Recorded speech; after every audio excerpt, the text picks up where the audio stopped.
Welcome to Masterclass, Wrestling with Class. Make sure to subscribe, like, and share. Stand with Delirium. Produced by Victoire. Students, welcome back to another episode of Masterclass. I am one of your co-stars this week, the Master Emir, 1/3 of Delirium, and my two co-stars this week, ladies and gentlemen, to my left, Mr. Sinn Bodhi. And at the bottom, he's the man. yes, I like wrestling. Wrestling is good and fun to talk about in a riveting fashion. yes, Tag me in, brother. Tag in, Pat. Sinn tags in, Pat Tanaka. Pat. Welcome to Masterclass, brother. How's everything, guys? It's doing good. Well, it's okay for us. I'm sure it's gonna be okay for a lot of our viewers this week because we are gonna touch on Hulk Hogan, the legend himself. We're gonna be sharing stories of Hulk Hogan. Sinn, I know you've had interactions with Hulk. You've known him on a personal level. Pat, I know you've known him on a personal level, and we've been advertising this for quite a few weeks. So I think it's only fair. By the way, actually, before we go into that, make sure that you smash that subscribe button, hit the likes, and share with your friends and family.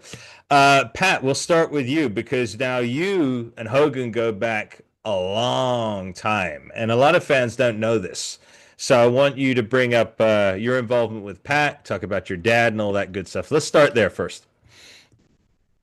Well, it's so kind of like weird talking about it now because he passed. And, we were talking about it, I guess, like a week ago or 2 weeks ago, how we were going to talk about Hulk and things like that because he had got so much hate and people were talking bad about him, things like that. But there's something, that is really, really different about this because, when you say the immortal Hulk Hogan, I mean, that's like the understatement of the world. I mean, think about it. His name will never die. He definitely is a true hero. He's the epitome of icon, right? I mean, think about it. He is. Yeah. For real. His name will never die.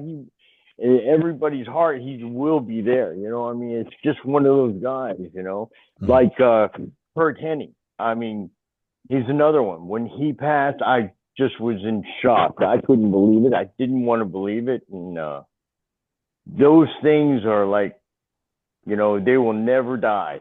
Ever. Well, you speak about icon. Of course, Sinn, we were talking off the air, but we talked about Mount Rushmore. So I'm going to let you go into your Mount Rushmore. So just to stooge off to your fans. So we've been talking for 20 minutes like a bunch of like little hens just crowing around talking. I thought the record button was on. It was gold, Jerry.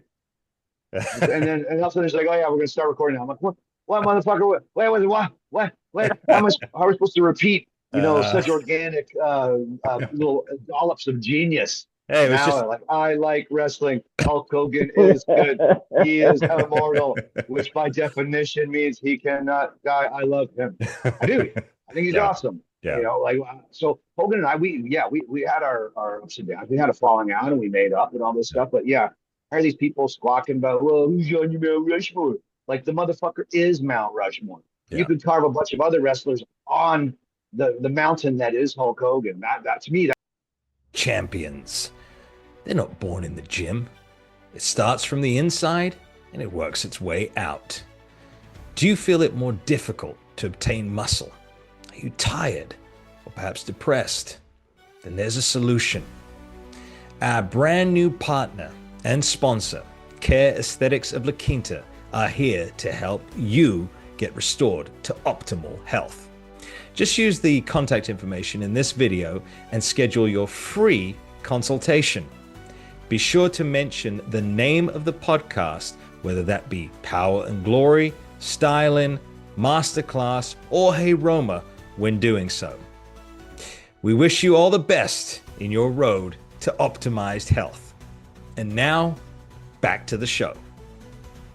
The mountain that is Hulk Hogan. That to me, that's the answer. Yeah. Pick your Roddy Pipers and your Macho Mans or your AJ Styles or your Ricky Steamboats or your Orient Express or your British Bulldogs or your Rockers. You go down the line, whoever you want. Their heads are all going to be carved on the mountain that is Hulk Hogan. Yeah, absolutely right. Yeah. That's how I see it. And again, I like him or dislike him. And I just think, again, I'm a super First Amendment guy. So that means, people allowed to say shitty stuff as much as they are good stuff. Mm-hmm. But at the same time, I think it's pretty classless to heal on the guy, like on the day of his passing, like I think a lot of people really just need to look in the mirror and just go, hey, am I without flaw? Like, have I not talked out of my ass at some point in my life? Have I not done something shitty to somebody at some point in my life? So I think so for whatever mistakes Terry Bollea, may or may not have done, Hulk Hogan is not just top wrestler of the galaxy, but I mean, he is part of Americana. Spider-Man, Darth Vader, Apple Pie, Blue Jeans, Hulk Hogan. Yeah. He is, my grandma never watched a day of wrestling in her life. She knows who Hulk Hogan is. Yeah. Yeah. So these people need to go, oh, well, he's this, he's that. Well, how many millions of kids have you entertained? How many generations of kids did you make want to be what you are? Mm-hmm. And so maybe all these young guys and whoever just talking out of their ass. Now you're saying that you're basically saying the same kind of stuff that you're accusing him of doing. You're just talking some hate and you're just spewing some whatever. And and two, I don't know what the exact context of what the situation was when he, said whatever he said. But I'll say this. Here's an example. Every British wrestler that I know, I've spent a lot of time in England. I love it. But I'll just say this. If any British wrestler that wants to heel on Hulk Hogan for racist, you just remember that next time you call somebody a fucking Ted. Think about that. Yeah. Damn near every British wrestler I know have slung that word around. It was a silly word or whatever. And y'all want to go do the research on that? Be my fucking guest. But I promise you, and every American wrestler that I know that went over there thought it was super funny.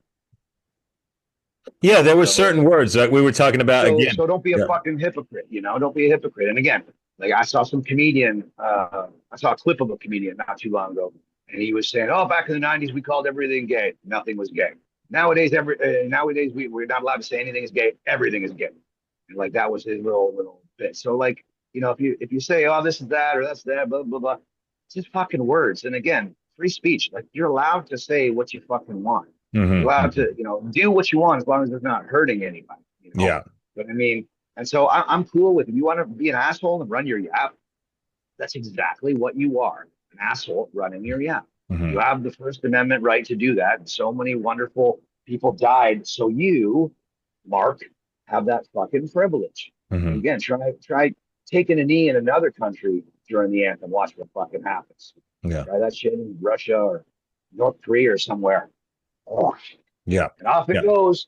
Yeah. Here, all these soft first world problem crybaby diva dudes they're just looking for shit to. What can we cancel that? Fuck Dukes of Hazzard, get rid of it. I'm so triggered by Dukes of Hazzard. Yeah.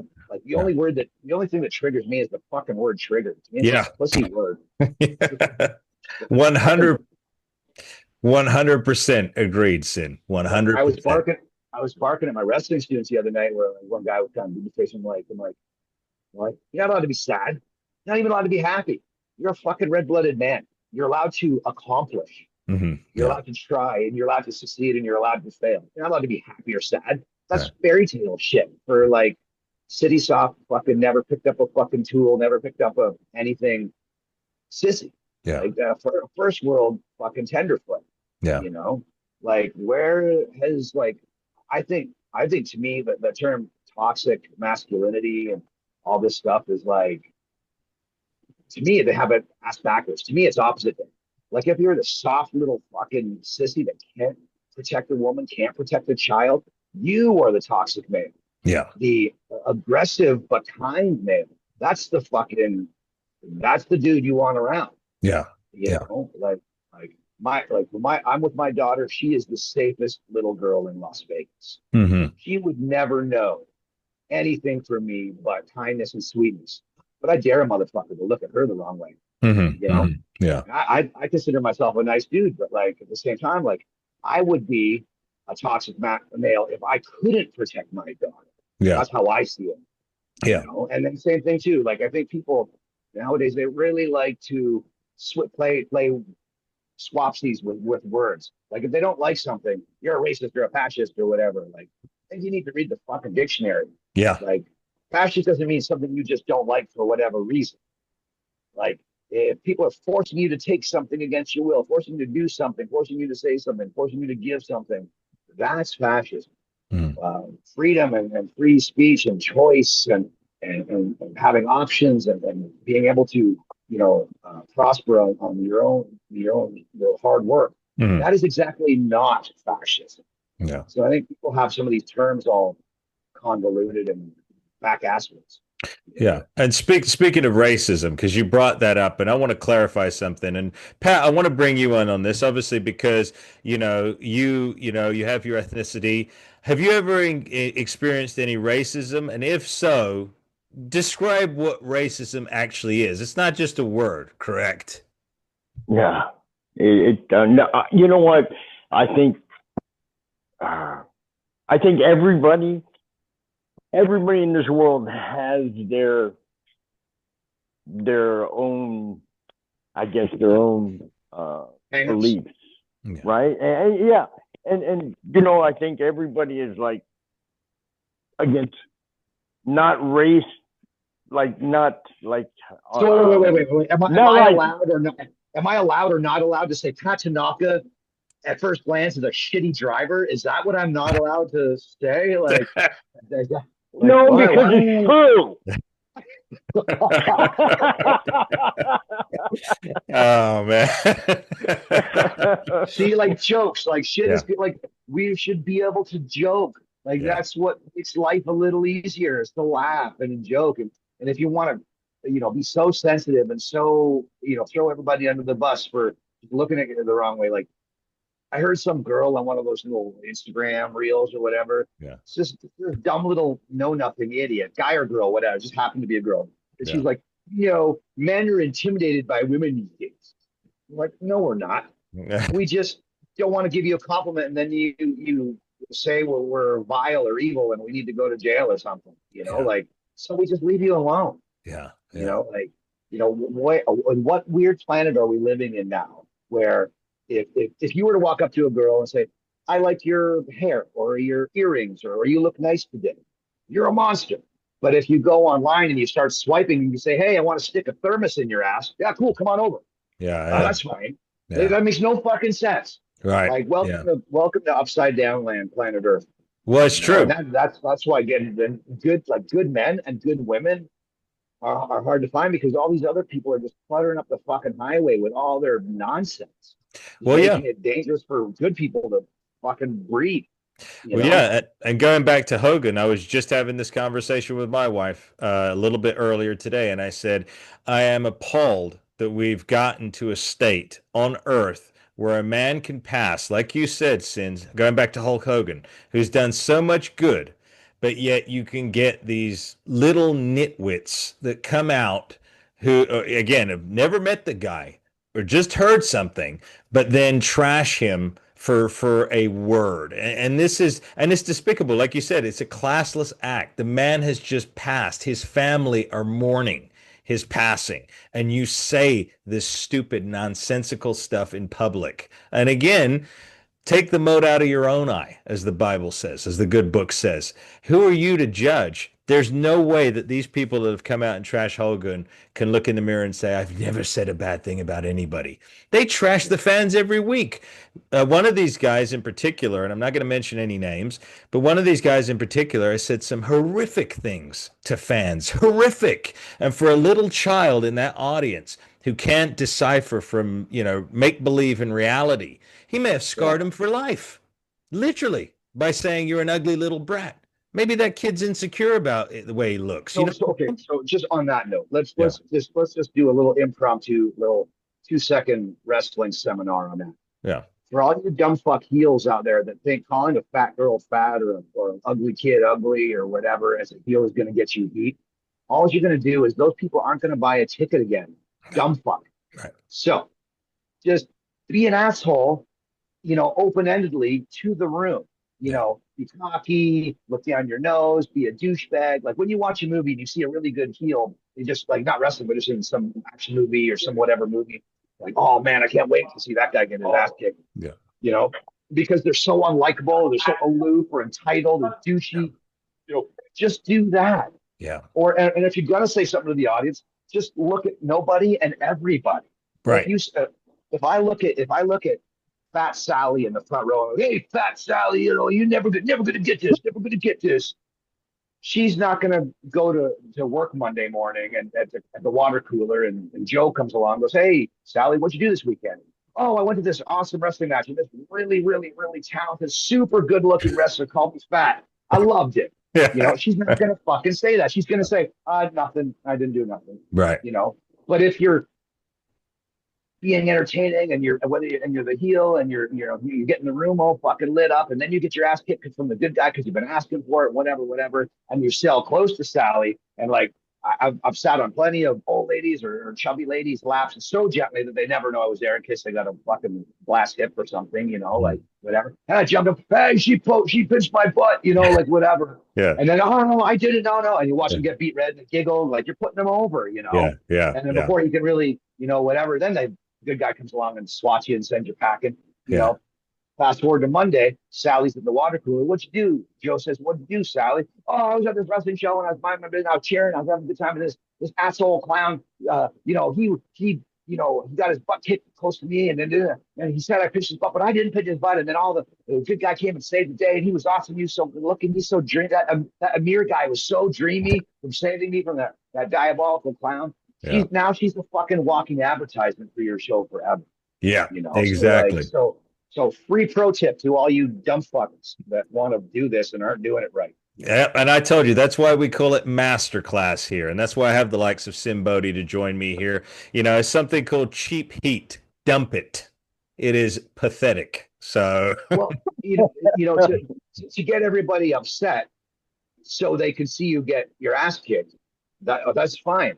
But to individualize, like again, whether it's Fat Sally or ugly little kid, whatever it is, you're not doing anybody any favors. No, not at all. Not at all. And that's, one thing that I have seen, as part of this barrage of people that are belittling Hulk Hogan is, again, they've been engaged in name calling and really hurtful things, really spiteful things, in fact, because like I said, I think there is a line in pro wrestling. And Pat, I want to hear your thoughts on this. In terms of cutting a promo, a lethal promo as a heel, where do you think the line is drawn? Where do you think it should be drawn? Well, guys, you know me. I'm probably one of the best interviewers in the world. And, yes. Yeah, that's why I've done so many. But you know what? I mean, if you say anything about anyone, especially, if you're doing a job, especially if you're going to beat him or whatever, I think the main thing is to make him look like the strongest guy in the world. Yeah. Especially he's going to beat you, or if, you're going to be whatever, you just beat the best, right? Make him look the best. That's what I've always said. But, the things on, like somebody was saying, you're trashing somebody, okay? Like that girl, she's never going to buy a ticket again, right? No, right. Okay, so you take it, all these guys are trashing Hulk Hogan, right? Mm-hmm. And they're working now. Am I correct? I know. Actually, I don't think some of these people are working. Sinn, you think they're working, or you think they're really shooting here? Some of these people. No, I'm asking you if they're. I'm sorry, I'm right now working technical in difficulties. You guys are. Can you hear us, Sinn? Sinn, can you hear us? Now I can hear you. Yeah, you were all like all discombobulated a second ago. Oh, okay. No. Pat was talking about some of these guys that were trashing on Hogan. Do we think it's a shoot or it's a work? No, I'm not saying that. What I'm saying is is that are they still in the business? Are they still active workers right now?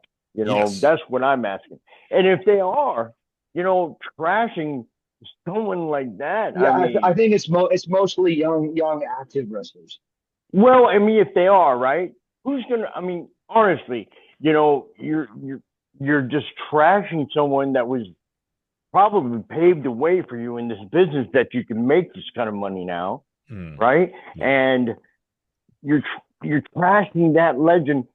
How many people are really gonna like you after this? I mean, well, maybe they will. I don't know. This is a sick world, and we gotta hope that there is some kind of good greatness in this world. And you come across someone like Hulk, you trash him, but you don't know what the fuck you're saying, man. You don't know nothing about him.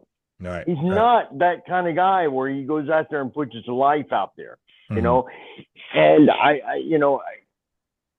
to hurt other people is what I'm trying to say. Sinn, you were going to say something? I think there's a delay on Sinn's end. Sinn, can you hear me? Okay. No, I agree. Okay. Yeah. No, 100%. I can hear you, but you guys are freezing up, and there's a weird delay, and you guys are going in. Okay. Hopefully it will get stabilized there at some point. Yeah, no, Pat was saying about, maybe it's going to hurt these people who have trashed Hogan.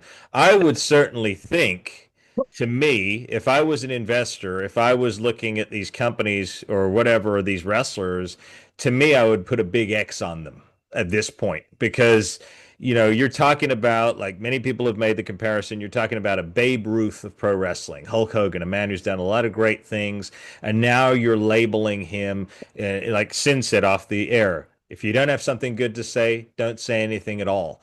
These people are saying nasty things, horrible things. They're offending millions of Hulk Hogan's fans, supporters, the people who understand what he went through to do what he did. Well, at the same, that's yeah, that's what my, growing up, that's what my mom would say. You got nothing nice to say, shut your yap, But I think First Amendment, you're allowed to say shitty stuff, but it's going to reflect on you, what your words and your actions. Also, if you want to look like a total asshole, you have that right. Yeah. 100%. But this is true ignorance, though. I mean, these people that are talking about him don't know the first thing about him. Right. They don't know where he started, right? They don't know what he's done in how he was made. You know what I'm saying? And how he took this business and made it what it is today. The guys that are on top in WWE, I mean, think about it. I mean, they wouldn't be such a huge star if it wasn't for Hulk. No. Right? They wouldn't. This business would not be. It would still be. We'd be driving 1,000 miles a week just to get to our town. You know what I'm saying? Yeah. And it would be, I mean, your $100 nights, your $500 nights, whatever, right? Mm-hmm. You're not making millions. Yeah. But now, they are making millions. Yeah. They are making royalties. And it's because of Hulk Hogan, They are, but I wanted to switch gears because I know we've got still time constraints here. So I want to switch gears. Sinn, welcome back. So we recently saw that WWE put out Unreal on Netflix. This has happened. I think they dropped it this week. And we're going behind the scenes. Everything is getting exposed to a degree unlike I've ever seen before. So considering what you said, Pat, I've got something I wanted to bring up because I thought about when Vince McMahon sold the WWE, sold his shares to TKO when he got out of the business a few years back. I'm kind of believing that maybe Vince knew what was going to happen because it's obvious, it's becoming more and more apparent that WWE is now viewed as an intellectual property only. They're not, they're hitting their viral moments. They're putting in their Logan Pauls. They're putting in their iShow speeds. Obviously the passion of the storytelling and the true wrestling doesn't appear to be as ingrained in the product anymore.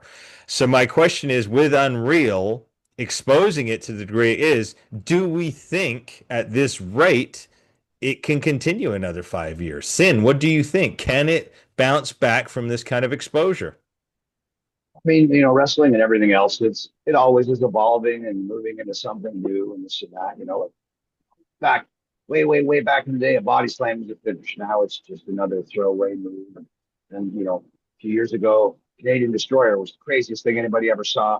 Now it's a cutoff. Guys are jumping up, no so and so. So stuff is just happening, whether I like it or not. Stuff is evolving. Again, like when I started wrestling, and no wrestler would be caught dead, partaking in something like Busted Open Radio, and same like Bubba, Dreamer, Mark Henry, all those things. They wouldn't have been caught dead doing that, 20 years ago. But nowadays, different story. Same thing. Like I did the wrestling fantasy camps. Wouldn't have been caught dead doing it. Or even free show wrestling when you're doing kind of like funny or silly or stuff. Wouldn't have been caught dead doing that. But just stuff evolves. You try to make money with the skill set you have and the product that you have, and it evolves. And Blockbuster Video didn't roll the punches, and now it's gone the way of the dodo bird. So it is what it is now. But to me, in a lot of ways, again, there's some really great stuff. But at the same time, often I feel like Demolition Man, where I'm sitting in that cop car, shaking my head as Stallone, where the young guys are wanting to listen to show tunes on the police scanner. Yeah. That's a good comparison there, actually, Sinn. Yeah, that was awesome. Yeah, I think Sinn's frozen up a little bit again, so I'm sure he'll come back in. Excuse our technical difficulties here this week, ladies and gentlemen. But you're back. The curtain you hear? Right now. So I think. Are you guys there? Are you there? We're here. We're here. You just froze a little bit. You're coming back in now, Sinn. Hello.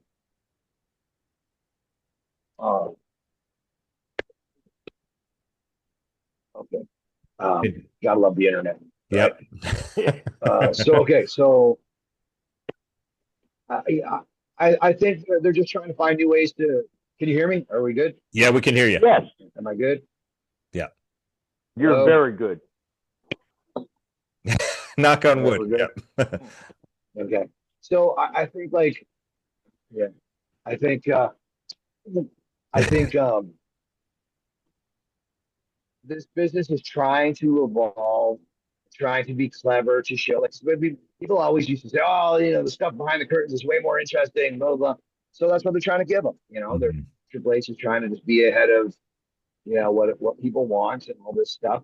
But I think the kayfabe it's just like wrestling is going to adjust. Wrestling has adjusted, and what kayfabe is and will will constantly adjust. Yeah. Like I don't think, the smartest of doctors or lawyers or the dumbest of hayseeds could tell you. They can say wrestling's fake, but they can't tell you how and where and how it starts and stops and how we do what we do and what hurts and what doesn't hurt and how it all is put together and who's ad-libbing, who's paint by numbers, what is the producer contributing, what is the producer not contributing, blah blah blah. They have no idea where any of that starts and stops. Yeah. So for Triple H to take him behind the curtain, you're still like, even if he walks through everything, you're still not in the ring understanding what those guys and girls are going through. And then to combo that with the real life factor of it, they don't know what it's like to get hit by some 400-pound dude, or whatever, or they don't know what it's like to sleep in your car and starve and pinch pennies and crash on some rat's, place or somebody's couch or this or that because you're following your dream. They don't know any of those things are like. They just see all these the glitzy side. They're only gonna see what Triple H wants them to see. Yeah. Yeah. I'm sure if he could wave a magic wand and magically have this business totally kayfabe and still make the money he's making now, I'm sure he would. Yeah. What wrestler wouldn't, Right. Like the secrecy of knowing, like, oh, you're wrestling. Okay, Sinn and Tanaka, we're wrestling tonight, and he's a good guy and I'm the bad guy. Yeah. We're out there to kill each other. Yeah. We're gonna be at the bar, out of state, a couple hours late, a couple miles down the road. Yeah. It's all that stuff. But yeah. But I think a lot of these young guys and girls, like, they don't even know what it was. Like if I drive through a drive-through and I'm, you know, I spend $30 at McDonald's, or I could have just went to a restaurant. I'm like, man, I remember when that was like $2. And the kid, the young teeny bopper at the drive-through window, just looks at me like I've got two heads. They didn't know any different. Their Happy Meals have always been, you know, $30 or whatever it is. You know, two Happy Meals and a dessert at $30. Yeah. That's what they know. Yeah. You know, so the kids wrestling these days, that's what they know.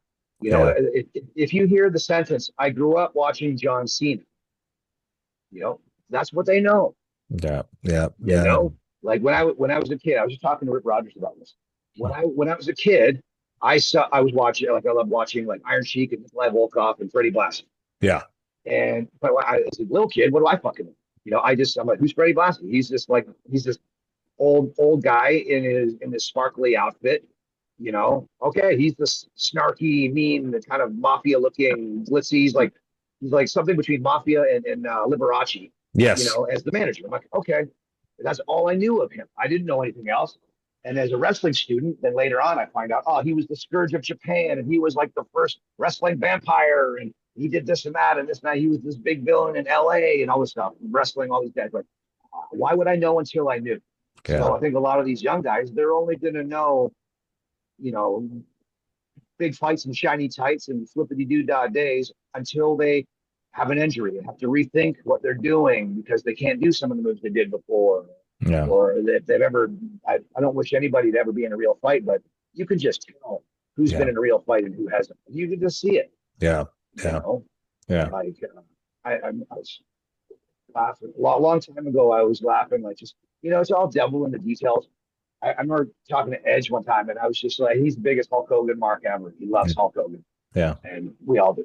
And so me and Christian would smash his Hulk Hogan, the rubber LJNs together, and he would get so mad if we scuffed Hulk Hogan. Yeah. And so, like, years later, like, I make the little figurines, like I refurbish things or make them. And I just somehow, it took me this long to notice. And I looked at this Hulk Hogan figure, and I called up Edge, Adam, and I was just like, hey, I'm going to piss you off right now. Go dig into your box of LJNs and go look at Hulk Hogan's fists. And he goes, why? I go, it's going to piss you off, trust me. And he's like, all right. So he does. And he calls me back. He's like, motherfucker. And he's losing his fucking mind because whoever sculpted him, his fists are like this. like again, those city soft, like tenderfoot dudes, maybe they swing like this, but red-blooded dudes, you know, thumbs in, bro. Yeah. You know, and he's like, I can't believe they made him Hogan with the thumbs up. You know, and he's so hot. Just laughing. So I just think, like, if you're some little nerd that's never been in a fight, doesn't know anything about anything, like, you'd never notice this. Whether you see this live in a pro wrestling ring nowadays, you know, metaphorically, or if you saw the real stuff, you don't know. And that's and real is such an oxymoron because so much of what we do hurts. It hurts. Yeah. Like the pain that me and Pat Tanaka drag around on the daily, the average bear wouldn't get out of bed. Yeah. You know, and yet, but he's the good guy, I'm the bad guy, or vice versa. You know, but it's fake. You know, I like the old school guys. They would say it's fixed, not fake. Right. Yeah. No, it's true. Well, and now you can watch that. Tune in to Triple H, and he'll show you. Yeah, exactly. Yeah, exactly. I think it may actually be good. You know, the way that you've so many ways. The way that you outlined it, Sinn, is very constructive. Actually, it may actually do wonders for the industry because it may actually show them the toughness of it, you know, and bring some of that element out a little bit more, so they don't get just caught up in the gymnastics of it. And I think sneakily, Triple H will, whether it's by accident or on purpose, he will teach these new younger guys and girls how to fucking work. And how to work in the style he wants them to work, because he's educating them on the TV show. So if you're a young up and coming wrestler and you're a wrestling fan, you're watching this, you're like, oh, that's what they want, or that's how they do it. Okay. And they'll see, as opposed to just trying to figure it out on some indie show with some shitty local coach that doesn't know his head from his ass, you know, trying to teach you, and he's just teaching the bad habits by accident because he's went and bought a wrestling ring, you know, so like, this is how he's teaching you or whatever. So I could go buy a black belt tomorrow, although I did earn mine, several of them. But even if I didn't, I could still go to a store and buy a black belt. Be like, ta-da, I'm a black belt. Yeah. or I could buy a bowling trophy, be like, I'm a bowling aficionado. Like You know what they amazes don't fucking know, but but, the pros they'll know the difference. but you know what amazes me is like when I was growing up, I wouldn't even dare to go and, like you said, buy a black belt and pretend. I did martial arts for over a decade, but I would never have even dared to pretend that I was something I wasn't. It was instilled in us back then. And again, I don't want to sound like one of those guys, oh, it was better in our days. Well, actually it was. But the point is that I wouldn't dare. It was ingrained in us to have respect. You didn't get there until you earned it, right? That was it. You know, you didn't pretend. You know, at least that's how I was raised anyway. Yeah, I mean that was. Now, I mean, also, I think that's think about it like self-dignity. this. Also, Think about it as businessmen making business. Mm-hmm. What was that, Think Sin? about it as businessmen making business decisions. Okay. Right. Think about it. Think about like, say like WWE is $1 billion business. It's businessmen making business decisions, business people making business decisions. Mm. So like back in the day, on the night of the CM Punk pipe bomb interview, Yeah. and then he goes away, and then WWE kept on moving like nothing happened. The fans just keep on moving like nothing happened because they've been educating the fans to watch Raw, SmackDown, Money in the Bank, WrestleMania, SummerSlam. They're guiding them away from really investing in this individuals. Yeah. So like, if Hogan had pulled that and then fucked off back in the day, that would have tanked the show, or Ultimate Warrior, or Roddy Piper, or Macho Man, or whatever. And you can argue, go, oh, they went to WCW. Yeah, after they had made their household names in WWF and WWE and all that stuff. Yeah. But like the point being is like I remember talking like, so my main, like, I've got different coaches like Dusty and Al Snow and Dr. Tom and Rick Rogers and Ron Hutchinson, but Jake the Snake is my mentor. Mm-hmm. So I would pick his brain, and I'm like, why do you suppose they're hardly advertising whatever these matches are? And he's like, because back in the day, like, a lot of the guys would kind of steamroll over Vince and whatever because it was already established guys. So they come in and they just thought he was almost like the boss's kid, so they were just kind of crazy and doing what they wanted. But nowadays, all the Ken dolls and Barbie dolls, yes, sir, right away. You don't want me to do this? You want me to do? Okay, yep. Where those guys are like, fuck yourself. So Vince wanted control of these characters. So when the Macho Mans and the Snakes and all these different Road Warriors and et cetera, when they all started either retiring or passing away or this or that, he restocked his company with police that they can just, oh, this guy's hurt, we'll put in this next one. Oh, that guy's hurt, I'll put in this guy. Oh, that girl's hurt, we'll put in this next one. Yeah. So there is no household names the way there was. And you can absolutely say WWE is making more money than it ever did. But what you can't say is that, like let's say Seth Rollins, awesome wrestler, but is he a household name the way Hulk Hogan or Macho Man or Roddy Piper were or are to this day? Nope. Like it was just something different. Like it was in the Americana. They're in the lore of this country. Yeah. I think those other guys may or may not be, but maybe they're still too young, so maybe they will be. I don't know. Yeah. I think Sin, if I may chime in. Different ways to think about it. I'm not saying I'm right. I'm just saying this is my opinion. Yeah. Yeah. No, I agree with you, Sin, but I think, if I was to chime in, I think honestly, someone like Seth Rollins, he may be a very talented guy and whatnot, but I don't think ever in a million years, not unless he becomes a larger than life character like Hogan or somebody, would he ever be known globally for just being Seth Rollins. He's got a lot of work to do before that happens. But Pat, I wanted to bring you back in now because I wanted to, as we come towards the end. We all do. Yeah. What was that, Sin? Before I go to Pat, Sin, because you've got a little bit of a delay. What were you about to say, Sin? Well, we all have to improve. Yeah. Oh, sorry. I didn't mean to interrupt. There's a weird delay, so I'm sorry. Yeah. No, just saying, like, Seth does. We all have to improve and all have to do, whatever. But I mean, all of us, like, to become a fraction of what Hulk Hogan did, as far as maybe not ring mechanics, maybe not this, maybe not that, maybe not this, maybe not that, but just overall to have touched as many lives and been a fixture in so many people's childhood. Like, for us to aspire to be a fraction of that would be a win. Yeah. Yeah. So Yeah, I agree. that's But, but Pat, so you were very close to Hulk, and I wanted to give you a little bit of a time here to express what he meant to you before we go into a close here. So share a little bit more of the personal side of Hulk Hogan, if you will, Pat. Well, I mean, yeah, I mean, Hulk was, to me, I respected him so much, and I thought, for someone as big his name as he is, such a life size, incredible character he had.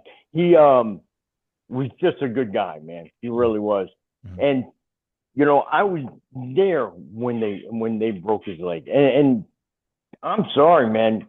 The guys that trash him, Mhm. Mhm. if they broke their legs, they would be like, I'm done. I don't want that. Yeah. Think about it. To me, I don't know about you guys. I don't know how you guys were brought up in the business. I was brought up really like screwed up. Like they sent me to Japan, so it was a whole different world there. Mhm. And then, I trained with, Matsuda and my father. So they also trained Hulk. So I know what he went through. And I know they were trying to discourage him to get in this business because they didn't think, that someone like him should be in the business. But you know what? Now, my father and here, they were dead wrong. Right. They didn't believe that but then they started, seeing that, hey, he really wants this. Yeah. They Yeah. broke his leg, man, and he still came back. He still trained. Yeah. So the guys that talk shit about him, man, I think you ought to get your shit together, man. Or you're never gonna make it. Right. But what was he like to you personally, even at the height? Because you were there in 91, 92, 94 in Yeah. WCW. Did he change? Did he allow the fame and fortune to go to his head, or was he still the down-to-earth guy that you remember? No, he was always the same to me, man. Mm. We'd come in and say, hey, what are you doing, man? And he'd go, you coming out tonight, or are you gonna, you and Marty got something else going on? He'd always ask me, Yeah. and he would always say, hey, if you guys ain't doing it, come on, and he invited us to all his parties, on his birthday, on his boat, and things like that. He was just a good guy like that, man. Yeah. And he didn't take no bullshit either. Right. If you got on his bad side, he would call out. He would call it out, man. No, fuck Yeah. that. Yeah. You stay the fuck away from me. Right. Right. It's just like anybody else. And and he'd help me so many times. And he didn't have to. Mhm. He'd always tell me, your dad helped me out in this business so much, I owe you that. No, he never owed me shit. He Mhm. made himself, man. Fuck that, and Yeah. I always told him, you don't owe me shit, bro. Yeah. And he'd always, always be nice to me and always, say hey or whatever, it was just, pretty like, incredible, that he would be that kind to me. Yeah. He's a great guy, man. Yeah. And then Sin before, oh, I don't know. Sin's there. Is he here? Has he gone off? He dropped off again, Pat. So he may come back here. He's got some real technical difficulties. There must be a storm going on in the Vegas area right now. Mm. But Sin, if you can hear me, I was going to bring up, because I know you interacted with Hogan personally. I was going to let you share that story before we close out this episode. Sin, can you hear us? Yes, I can. Okay. So All Sin, right. perfect. I was going to ask you to share that It just story. dropped out, but I just popped back in. I was gonna ask you to share your story about how you met Hogan, how you were with him personally, and how you patched things up and all that. Share that story. So Uh, after I was released from WWE, so I was living in Tampa Bay, and so I was like a assistant trainer at Hogan's wrestling school. Him and Nasty Boys had a school in Largo. Okay. And so one day, uh, Knobs calls me and says, "Hey, Hogan and Bischoff are filming an A&E special, pardon, an A&E special, Finding Hulk Hogan, and they're going to film it to the school."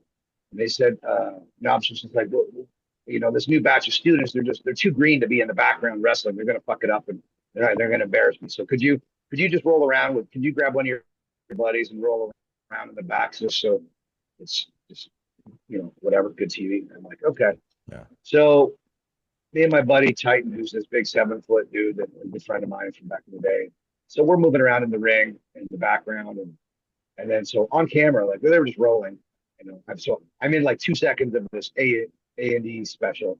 So, but while the cameras were rolling, Hogan was just like, "Kid, you can really work." He's like, "Why are you not at WWE? Like, why are you not?" His words were, "Why are you not with Vince?" Uh-huh. And before I could say anything, Knobs just piped up and just said, "Oh, he was with Vince, but Vince fucked him and all this stuff." So Hogan's like, "Okay. We'll talk about this off camera or whatever." So I'm like, okay. Yeah. So, Yeah. so we get to talking, and it's like, "I really like your work." And I'm thinking in my head, I've heard a lot of bullshit, but at the same time, like, why would Hulk Hogan blow smoke up Kazarni sense? Like, that makes no sense. Like, Right, so right. if he likes my work, lovely. But Yeah. why would he say it otherwise? Yeah. So this was this was at a time period where he was just first going to TNA. Okay. So it was just like, "Hey, I'm going to this company called TNA. You heard of it?" I'm like, yeah, I've heard of it.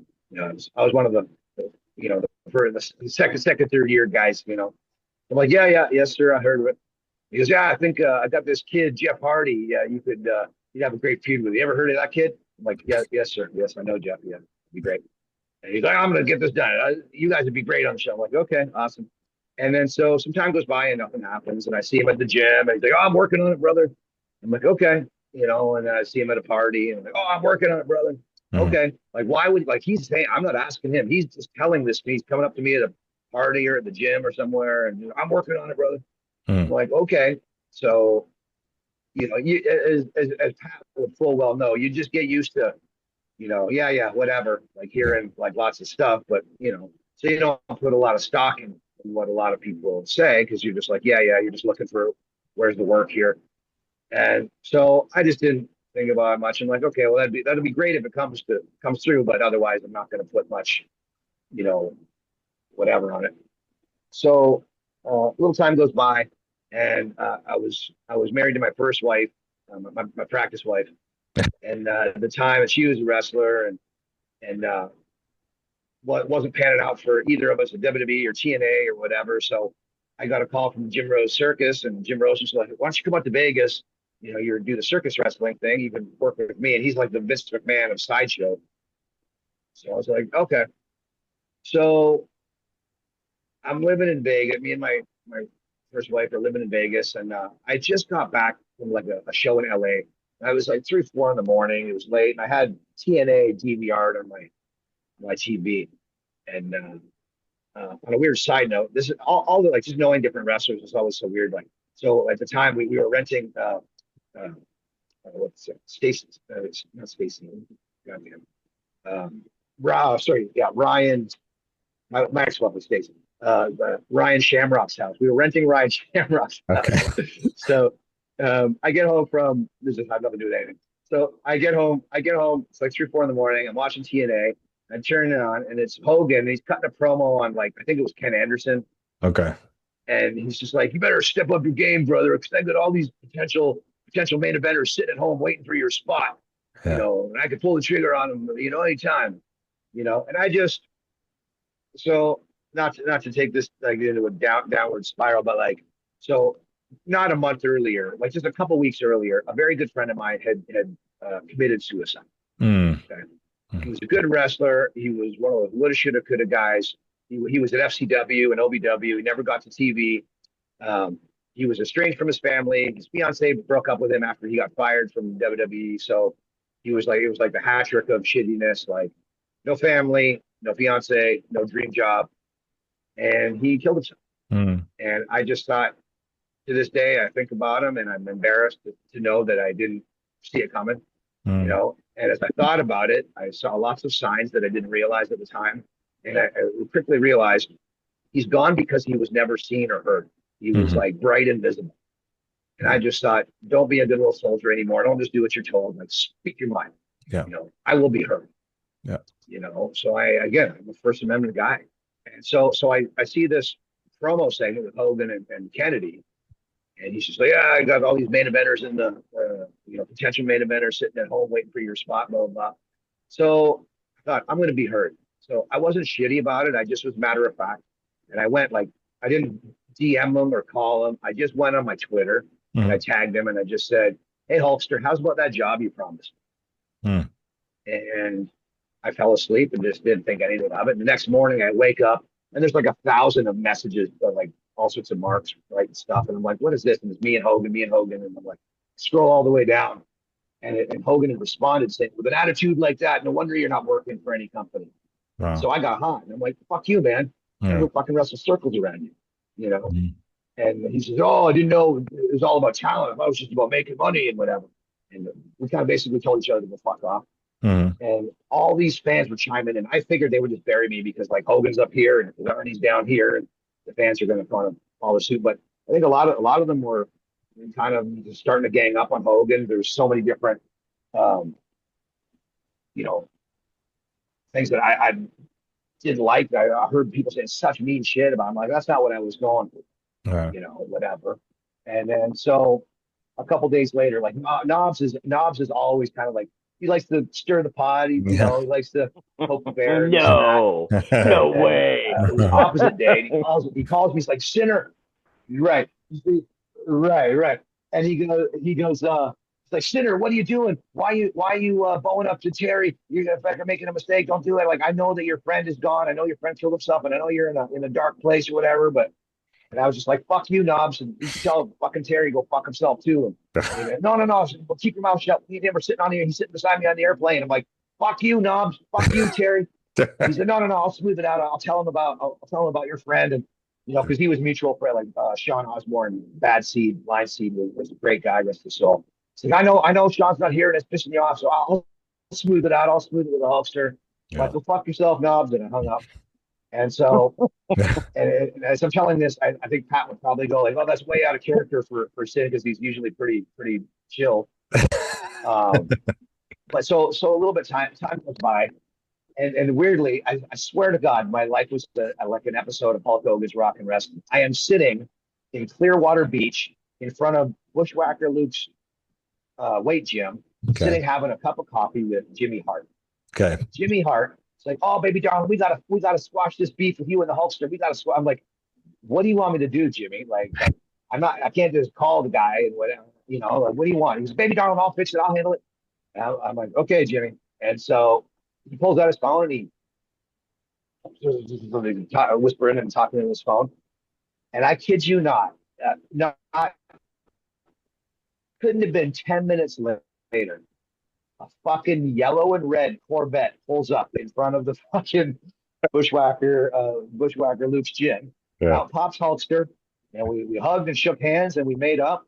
Yeah. And he fucking got back in his red and yellow Corvette, little red Corvette. Yeah. Fucked on down the line. Fucked off on down the line. Yeah. And I'm just looking at Jimmy Hart like, what's happening, right? Yeah. And so we were good, we were good ever since. So there's my silly. Having an argument with Hulk Hogan story, but at the same time, whether we never had closure or we did, luckily we did. But I would say the same thing. Like, again, he's the mountain that Mount Rushmore needs to be put on. He is not part of Mount Rushmore. He is bigger than Mount Rushmore. Yeah, and I think that's a great place to conclude this episode. I would say that whether I liked him or not liked him. Yeah, no, and that's good, and that's another thing to be said right there. It's another thing for anyone. About that, Pat, do you believe I told Knobs to go find himself? I know, I love that. He was the biggest posture you ever had in your whole life, man. Oh my God. Well, maybe I'll reunite both of you with Knobs because I did speak with him about 3 or 4 months ago.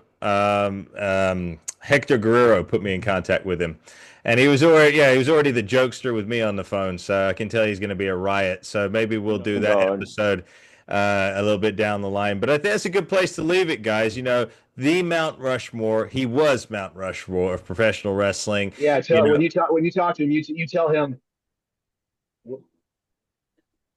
What was When you that, talk to Sin? Knobs, tell him I said hello.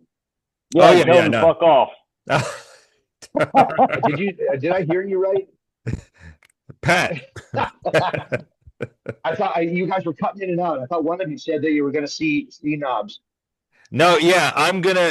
Did I hear you right? Yes, he's gonna be potentially coming on with us. I spoke with him a few months back, but then he got sick. Remember, so he's been out of hospital. So, but yeah, he should be joining us soon. So it'd be nice to reunite everybody. But yeah, like I said, the Mount Rushmore of professional wrestling, Hulk Hogan. I got something negative to say. You know, there's a place to say that. Don't say it online. Don't step on people's. You know, if the family are in mourning, respect them and respect the man that paved the way for all of you to be able to earn a living and to do this thing. And also don't be a hypocrite either. Let's face it, the reason you got into this business was because of the likes of Hulk Hogan. So get real, right? So anyway, I'll leave it at that. Make sure that you smash that subscribe button. Make sure you hit the likes and share with your friends and family. Thank you so much, Sin, for taking a little bit of time and joining us again on Masterclass. Very much appreciated for your wisdom, sir. And Pat, of course, it's always a pleasure. Pat, we still have to do your life story. We've not even gotten there yet. So we still haven't even done that. So, Pat, you've got to come back again, just you and I. Just you and I. Yes, sir. So we can get your whole story. You let me know, brother. I will, absolutely. All right, ladies and gentlemen, students rather. Until next time, take care. God bless you all. God bless my guests, my co-stars this week, and we'll see you next week right here on Masterclass. Take care. Thank you, guys.